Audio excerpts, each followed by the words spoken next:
আসসালামু আলাইকুম প্রিয় শিক্ষার্থী। আজ আমি তোমাদেরকে রসায়ন বিজ্ঞান বইয়ের তৃতীয় অধ্যায় পরমাণু গঠন থেকে আপেক্ষিক পারমাণবিক ভর নির্ণয় দেখাবো। এর আগের ক্লাসে আমি তোমাদেরকে দেখিয়েছিলাম কোনো মৌলের প্রোটন সংখ্যা নিউট্রন সংখ্যা দেওয়া থাকলে কিভাবে আপেক্ষিক পারমাণবিক ভর মৌলটির বের করা যায়।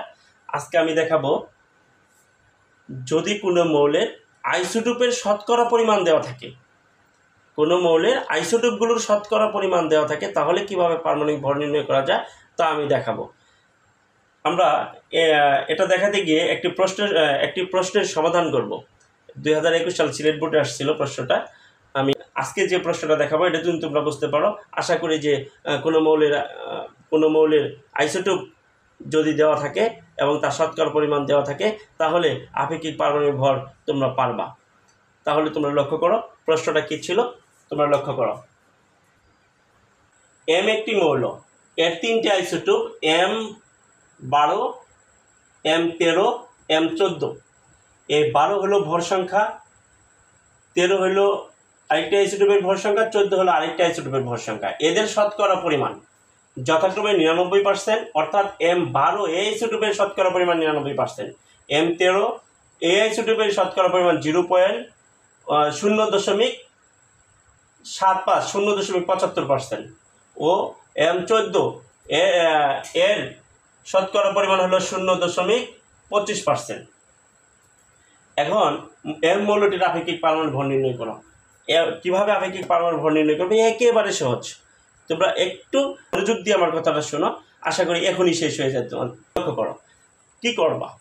এই যে আইসোটোপগুলো দেওয়া আছে তাদের শতকরা পরিমাণ দেওয়া আছে, আইসোটোপ দেওয়া আছে তাদের শতকরা পরিমাণ দেওয়া আছে, তাহলে আইসোটোপের ভরকে দেখো, আইসোটোপের ভর দেওয়া আছে, আবার আইসোটোপের ভরকে শতকরা পরিমাণ দ্বারা গুণ করবা, এই আইসোটোপের ভরকে তার শতকরা পরিমাণ দ্বারা গুণ করবা, এই আইসোটোপের ভরকে তার শতকরা পরিমাণ গুণ করবা। এই তিনটে গুণ করার পর যে গুণফলগুলো পাবা তিনটার, এই তিনটার গুণফল যোগ করে 100 দ্বারা ভাগ করলেই তুমি আপেক্ষিক পারমাণবিক ভর পাবা মৌলটা। এই সহজ। তাহলে এই ভরকে তাহলে তুমি শতকরা পরিমাণ দ্বারা গুণ করো, এই ভরকে শতকরা পরিমাণ, এই ভরকে শতকরা পরিমাণ দ্বারা গুণ করে সবগুলো যোগ করে 100 দ্বারা ভাগ করে দেবো। দেখো তাহলে আমরা কাজটা একবারে করি, তো সমাধান হয়ে যাবে। তাহলে এম মৌলটির আপেক্ষিক পারমাণবিক ভর, মৌলটির আপেক্ষিক পারমাণবিক ভর, আপেক্ষিক পারমাণবিক ভর আমরা নিচে লিখি। কিভাবে বের করবে কি বলছিলাম আমি, যে ভরকে শতকরা পরিমাণ দ্বারা গুণ করবা। তাহলে এই আইসোটোপের ভর কত, 12 গুণন শতকরা পরিমাণ 99। প্রথম আইসোটোপের এসে দ্বিতীয় আইসোটোপের ভর কত, 13, এর শতকরা পরিমাণ কত, 0.75।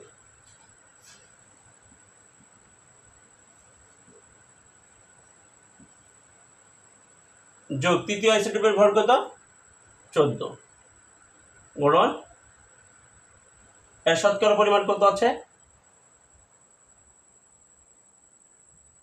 0.25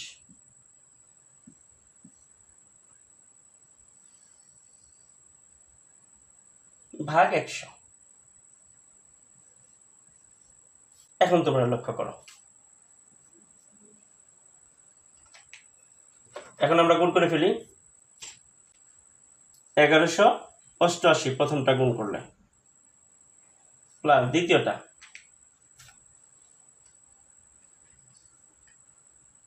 0.75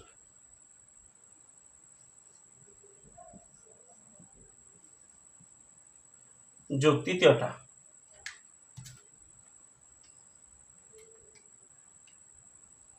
3.5